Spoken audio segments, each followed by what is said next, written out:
గ్రంథంలో నుంచి ఒక మాటను చూసుకొని పోయే ముందు మనందరం కూడా ఒక చిన్న విషయం గురించి అందరం కూడా మాట్లాడదాం. ఇప్పుడు మనందరం కూడా ప్రార్థన చేస్తూ ఉంటాం, అవునా కదా? ప్రార్థన చేయడం ద్వారా ఏం జరుగుతుంది? అద్భుత కార్యం, సమస్యలు తీర్చబడతాయి. ఇంకా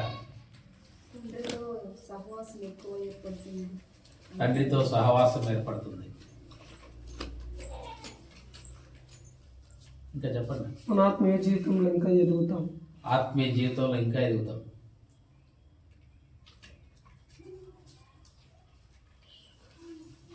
చెప్పండి. ఇంకా చాలా ఉన్నాయి, అన్నీ కరెక్టే. అక్కర్లు తీర్చబడతాయి. దేవుని యొక్క ప్రణాళిక మనకు అర్థమవుతుంది. దేవుని యొక్క ప్రణాళిక మనకు అర్థమవుతా ఉంటుంది. ఆయన హృదయం తెలుసుకుంటాం. దేవుని యొక్క హృదయము మనం ప్రార్థించినప్పుడు ఆయన యొక్క హృదయపు వాంఛ, హృదయం అనేది మనకు బయలుపరుస్తూ ఉంటాడు. ఇలాగా మనం ప్రార్థించినప్పుడు కొన్ని లెక్కలేనటువంటి విషయాలు జరుగుతూ ఉంటాయి. నిజంగా క్రైస్తవ జీవితానికి విశ్వాసి అయినప్పుడు ఒక వ్యక్తికి ప్రార్థన అనేది ఊపిరి లాంటిది.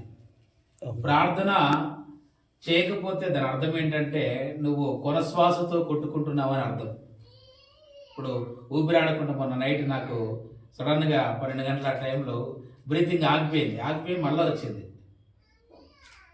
ఆ ఉక్కిరి బిక్కిరి అయినట్టుగా ఈ తర్వాత వెంటనే సెకండ్స్లోనే అంతా మారిపోయింది. మనం ప్రార్థించకపోతే కూడా ఆత్మీయంగా జరిగే విషయము అదే.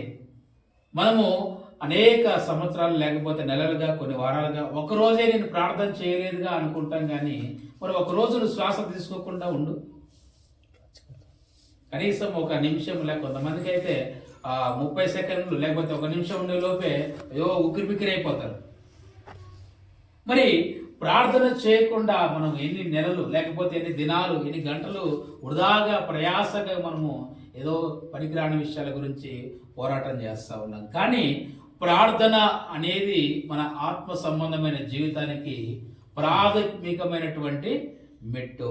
ఈ ప్రార్థన చేస్తూ ఉన్నప్పుడు మాత్రమే మనము ఆత్మీయంగా ఎదగడం జరుగుతుంది. ప్రార్థన చేస్తూ ఉన్నప్పుడు మాత్రమే మనం చెప్పినట్టుగా తండ్రితో సహవాసం ఏర్పరచబడుతుంది. ప్రార్థన చేస్తున్నప్పుడు మాత్రమే మన అక్కర్లు తీర్చబడతాయి. ప్రార్థన చేస్తున్నప్పుడు మాత్రమే దేవుని యొక్క చిత్తము, దేవుని యొక్క హృదయం ఏంటో మనకు తెలియపరచబడుతుంది. ప్రార్థన చేస్తున్నప్పుడు మాత్రమే దేవుని యొక్క చిత్తము మనతో మాట్లాడుతూ ఉంటాడు. ప్రార్థన చేస్తున్నప్పుడు మాత్రమే వాక్యం మనకు అర్థమవుతుంది. ప్రార్థన చేయకుండా ఊరికిన వాక్యం చదివితే అర్థమవుతుందా? లేదు. వాక్యం చదువుతూ ఉన్నప్పుడు దేవుడు నాతో మాట్లాడాలంటే నేను ప్రార్థన చేయాలి. ఇప్పుడు తులసి నుంచి కుప్పం మనం వచ్చాం, మెడికల్ నుంచి కుప్పం వచ్చాం. వచ్చినప్పుడు ప్రార్థన చేసుకున్నాం, అయ్యా క్షేమకరమైన ప్రయాణాల్లో క్షేమం కావాలంటే ప్రార్థన మనకు కావాలి. మన కుటుంబాల్లో బిడ్డలకు ఆరోగ్యం కావాలన్నా, మనకు ఆరోగ్యం కావాలన్నా, ఏ పని ప్రారంభించాలన్నా, ఏ పని ముగించాలన్నా, ఏది సమస్తము క్రైస్తవుని యొక్క ఆధ్యాత్మిక జీవితంలో లేచినది మొదలుకొని మరలా పడుకునేంత వరకు నువ్వేది చేయాలన్నా కూడా ప్రార్థన ప్రార్థన ప్రార్థన. హల్లెలూయా, హల్లెలూయా. ప్రార్థన అనేది ప్రాముఖ్యమైనటువంటి ఘట్టంగా మన జీవితంలో మార్చబడాలి.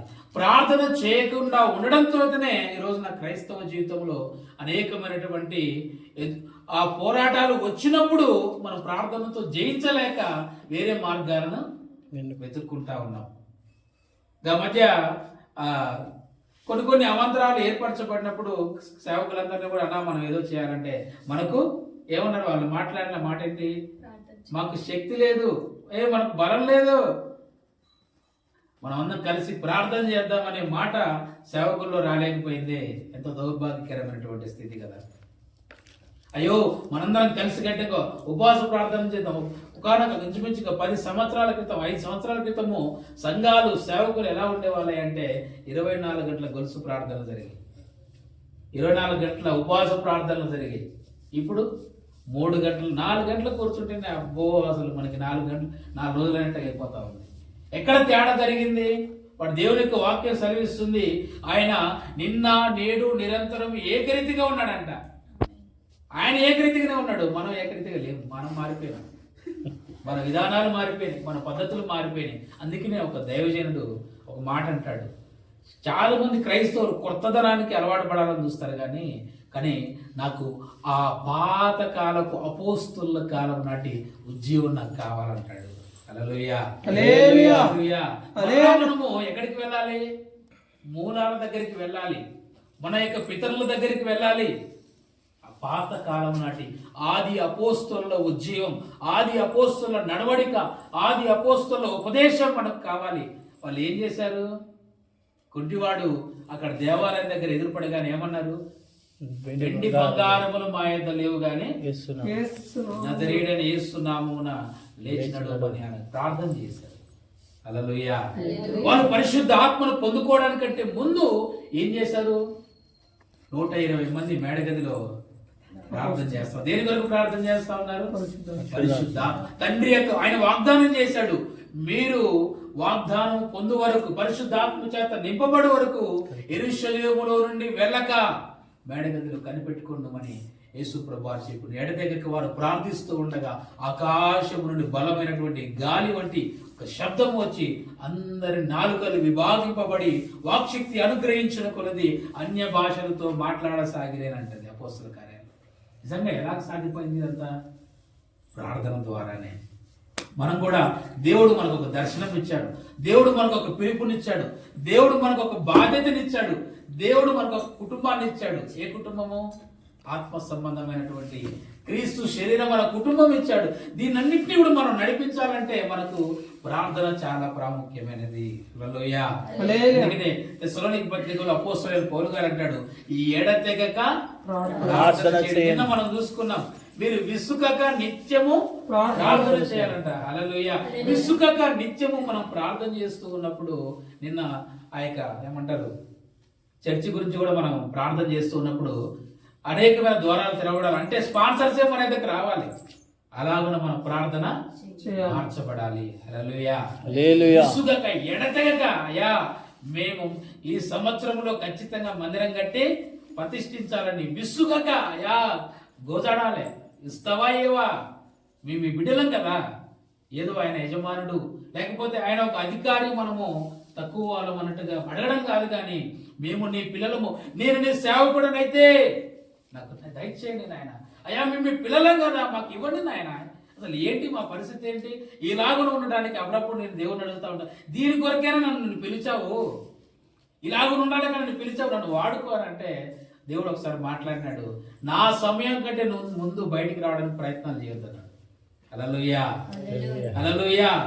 దేవుడు ఉన్నవాడు అనువాడై ఉన్నాడు. ఆయన మనం మాట్లాడే దేవుడు అయినాడు. మనం బిజీ అయిపోయి ఆయనతో మాట్లాడట్లేదు. మనము వేరే విషయాల్లో ఎంగేజ్ అయిపోయి ఆయనతో మాట్లాడడం బ్రేక్ తీసుకున్నాం, డిక్లైన్ చేస్తా ఉన్నాం. కాలు వస్తా ఉంది కానీ ఏం చేస్తా ఉన్నాం? డిక్లైన్ చేస్తా ఉన్నాం. మనం పచ్చ బటన్ నొక్కిపోయి రెడ్ బటన్ నొక్కుతా ఉన్నాం. నాకు మొరపెట్టుము, నేను నీకు ఉత్తరం ఇచ్చేదను. ఎటువంటి విషయాల గురించి? గూఢమైన సంగతులు. హల్లెలూయా. హల్లెలూయా. ఎందుకు మనం వాటిని పొందుకోలేకపోతా ఉన్నాం? ఎందుకు మనం వాటిని దేవునిగా చూడలేకపోతా ఉన్నామంటే ప్రార్థన కొరత ఈ రోజున క్రైస్తవ సంఘానికి, క్రైస్తవ బిడ్డకు ఏర్పడింది. హల్లెలూయా. అప్పుడప్పుడు రామంటాడు, అన్న కాన్ఫిడెన్స్కి రావాలని కానీ మెలకు రావట్లేదు, నిద్ర వస్తూ ఉంది. ప్రార్థన మనకు ఎప్పుడు అపవాది మనల్ని శోధిస్తాడా అంటే, ఎప్పుడు అపవాది మనల్ని ఎంగేజ్ చేస్తాడా అంటే ప్రార్థన చేయలేకుండా. అదే నువ్వు ఒక 100 పాటలు పాడు, అదే నువ్వు ఎగిరి గంతులయ్యి, ప్రార్థన అనేసరికి ఎక్కడో అక్కడ చచ్చిపడిపోతా ఉంటారు. వాడికి తెలుసు, వీళ్ళు మోకరించి ప్రార్థిస్తే నేను బలహీనమైపోతాను, వీళ్ళు మోకరించి ప్రార్థిస్తే నా శక్తి శూన్యమైపోతుంది అని వాడికి తెలుసు. అందుకనే ప్రార్థన చేయలేకుండా అనేకులు ఆరాధన చేస్తావా? చెయ్యి, గంట చెయ్యి, 24 గంటల ఆరాధన చెయ్యి, 24 గంటల ప్రార్థన మాత్రం నువ్వు చేయదు. వాడికి తెలుసు, ఎక్కడ వీళ్ళు బలపడితే నేను బలహీనపడిపోతానని వాడికి తెలుసు. కాబట్టి ప్రార్థన చేయలేకుండా అడ్డుపాటుగా అనేకమైన విషయాలు చేస్తూ ఉన్నాడు. మనందరికీ తెలిసినటువంటి విషయాలు. దాంతోపాటు కూడా ఒక మాటను చదువుకొని మనం సమయం అయింది కనుక త్వరగా ముగించుకుందాం. లూకా రాసినటువంటి సువార్త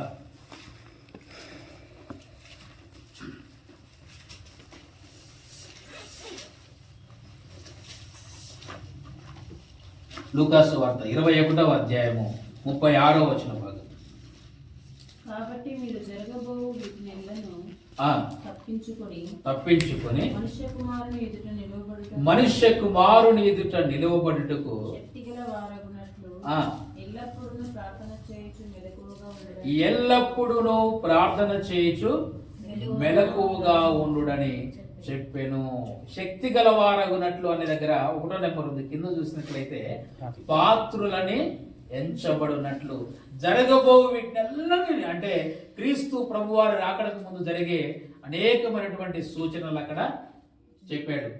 యేసు ప్రభువారు చెప్తూ ఈ మాటను వారికి తెలియజేస్తా అంటా ఉన్నాడు, మీరు వీటన్నిటిని తప్పించుకొని క్రీస్తు ప్రభుల వారి ఎదుట మనుష్య కుమారుని ఎదుట నిలవబడుటకు శక్తి గలవారగునట్లు ఏం చేయాలంట? ఎల్లప్పుడూ ప్రార్థన చేయుచు మెలకువ కలిగి ఉండుడని చెప్పాను. ఎల్లప్పుడూ ప్రార్థన చేయుచు మెలకువ కలిగి ఉండాలి. ప్రార్థన జీవితం లేకపోతే క్రీస్తు ఎదుట మనం నిలవబడే ఆ భాగ్యం కూడా మనకు ఆ విధానాన్ని కూడా మనం పొందుకోలేము. ఎందుకంటే మనలో ప్రార్థన లేదు, ప్రార్థన లోపించింది, ప్రార్థన హీనత మనకు ఉన్నది కనుక క్రీస్తు రాకడలో ఎత్తబడే ఆ కృప కూడా మనకు ఇవ్వబడలేదు. కారణం ఏంటి? ప్రార్థన లేదు. మరి ఈ రోజున ఏలియా ఏ రీతిగా అయితే ఆ రోజున ఆ బయలు దేవత ఎదుట ఆ యొక్క పడిపోయినటువంటి ప్రాకారాలన్నీ కట్టేసి మరలా వాటన్నిటిని కూడా బాగు చేసి అక్కడ నీళ్లు నింపి మంట పెట్టి అగ్ని పెట్టి అంతా రగిలించి చేసినట్లుగా పడిపోయిన మన ప్రార్థన ప్రాకారాలు కూడా రాత్రి కట్టబడినట్లుగా మనం ప్రార్థన చేయాలి. పడిపోయిన మన కుటుంబ ప్రార్థన జీవితం కట్టబడాలి. పడిపోయిన మన యొక్క పరిచర్య ప్రార్థన జీవితాలు కట్టబడాలి. పడిపోయిన మన యొక్క వ్యక్తిగత ప్రార్థన జీవితము కట్టబడాలి. హల్లెలూయా.